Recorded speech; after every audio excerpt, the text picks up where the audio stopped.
नारे तकबीर।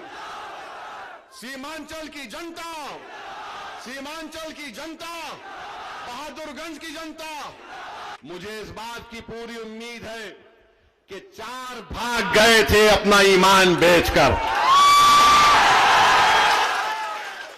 ये 4 भाग गए थे। अब इंशाअल्लाह 24 आएंगे इंशाअल्लाह ताला।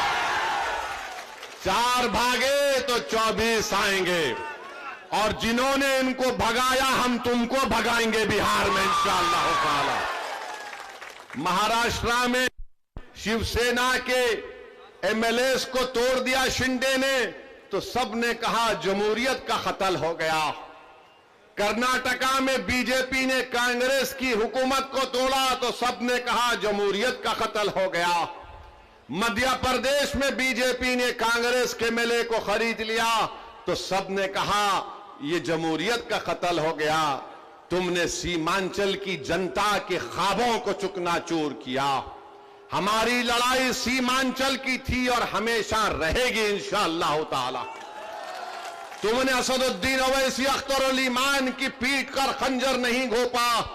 तुमने सीमांचल के उन गरीबों पर, उन हमारे नौजवानों के सीनों पर तुमने खंजर मारा है जो सीमांचल में इंसाफ की लड़ाई लड़ रहे थे।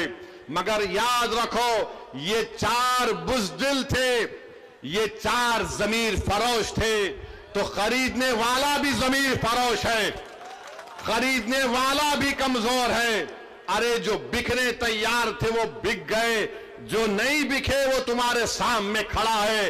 और जब तक अल्लाह जिंदा रखेगा सीमांचल की लड़ाई हम लड़ते रहेंगे इंशाअल्लाह ताला। और याद रखो राजद वालों, तुमने 4 को खरीदा ना, इंशाअल्लाह ताला तुम भिखारी बन के अख्तर उल ईमान और तौसीफ आलम के घर को आओगे। हम तुमको बताएंगे कि सीमांचल के इंसाफ कैसे हो। जनता ने पतंग छाप कोड दिया है, और पतंग छाप कोड इसलिए दिया क्योंकि सीमांचल की जनता गयूर जनता है। सीमांचल की जनता गरीब जरूर है, मगर सीमांचल की जनता अपने सर को सिवाय अल्लाह के आगे किसी के आगे नहीं झुकाती है। तो पतंग छाप को उन्होंने वोट दिया है, अपनी जमीर की आवाज पर वोट दिया है। और आज मैं कह रहा हूं कि अख्तर उल ईमान साहब मजलिस इत्तेहादुल मुस्लिमीन बिहार के सदर है। अख्तर उल ईमान ने इस जमात की जिम्मेदारी को उस वक्त संभाला जब मजलिस के पास कोई चीज नहीं थी।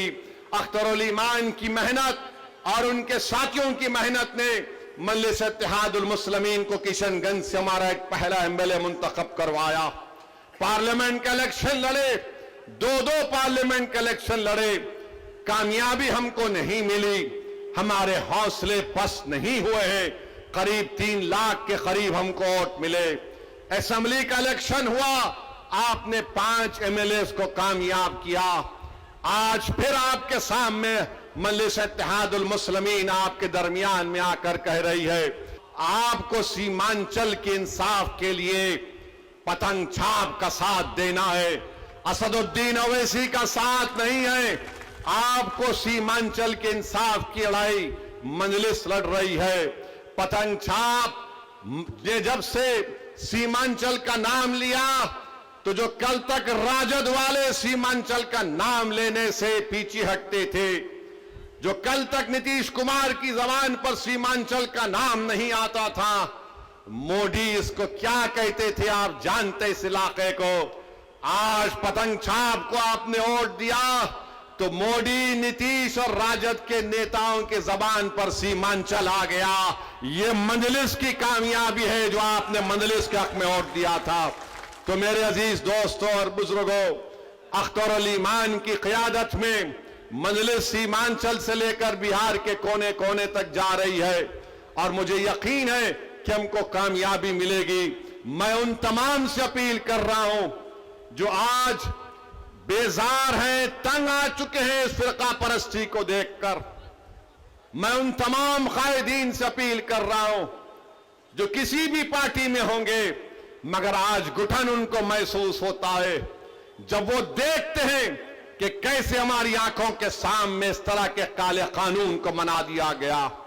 वो ये महसूस करते हैं, अपनी जमीर उनको पुकार पुकार कर उनसे कहता है कि वक्त आ चुका है कि बिहार में हम अपनी एक क़यादत को बनाएं, जब यादवों की क़यादत हो सकती है, जब कुशवाहा और कुर्मी की क़यादत हो सकती है, जब अप्रकाश की क़यादत हो सकती है, जब दलित भाई बहनों की सियासी क़यादत हो सकती है, तो क्या गरीब और मजलूमों की क़यादत नहीं बन सकती? मेरे भाई, ये फैसला आपको दोबारा करना, और मैं आपसे अपील कर रहा हूं कि हम अपनी क़यादत को बनाएंगे इंशाअल्लाह ताला।